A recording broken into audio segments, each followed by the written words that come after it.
this play underscores something that I've learned in ministry, not only as a pastor, but also as police chaplain, that hurt people hurt people. Can you all say that? Hurt people hurt people.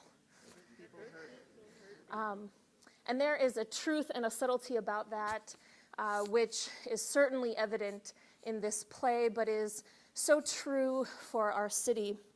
And unfortunately, in our city, in a time and place where guns are so prevalent, hurt people with easy access to guns tend to hurt people with guns. And that has been true, at least as far as we have seen, in that every single homicide that we have been called out to in the Milwaukee Police Chaplaincy Program, every homicide that we've been at has been as a response to gun violence. Which isn't to say homicide doesn't happen in other ways, but when we get called as chaplains, it's because of the ravaging effects of gun violence. My first hands-on introduction to the world of gun violence happened in probably a news event that many of us remember. It captivated the heart of this city. It was November 6th, 2014, and 5-year-old Layla Peterson was at home in her living room with her sister and grandparents when a number of gunshots were fired into the living room.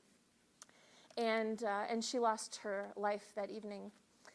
And about 18 hours later, I was phoned by the captain of the police district, District 7, and he asked me, begged me to go to the scene because the family was in such terrible need.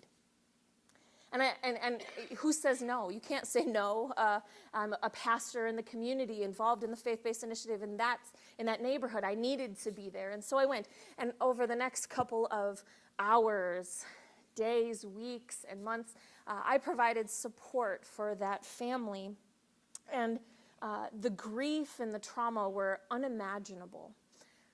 And what was even worse is that as time went on, there were no developments in the case, no news of why such a senseless gun violent act had happened to this family until we all got a call one night and arrests had been made.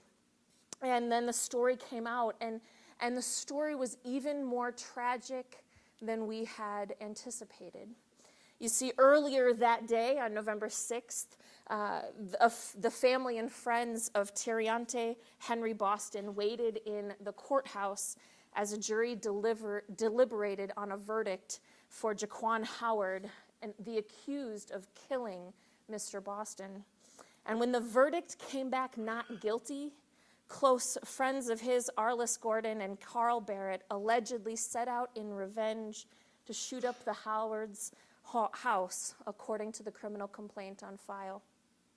And unfortunately for everyone involved, they were 4 blocks off of their original intended target, and they shot up the Fogel-Peterson home instead, killing Layla.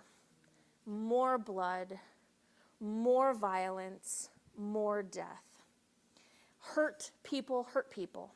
And these grieving friends were rightfully devastated. They were angry, they were sad, and they were overcome, and they were victims first.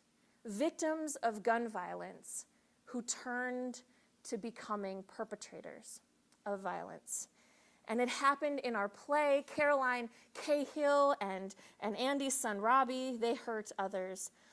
And we don't know why it happens. Sometimes people hurt because of poverty. Sometimes they hurt because of untreated illnesses. Sometimes they hurt because of the pervasiveness of drugs like heroin and the unaffordability of treatment. Sometimes they hurt because gun violence creates trauma, not just for the victims' families, but for the communities. Sometimes they hurt because of hopelessness that has created a culture of despair where people don't care about their lives anymore because no one cares about theirs. And in a world where there's so much pain and so much disappointment, so much distrust and so much injustice, it's no surprise that the wires, as Andy said, get unstuck. And so it's my job as pastor and chaplain to walk alongside those who are hurting, to help find solace, resources, and justice, to help the victims find ways to heal, but also the community.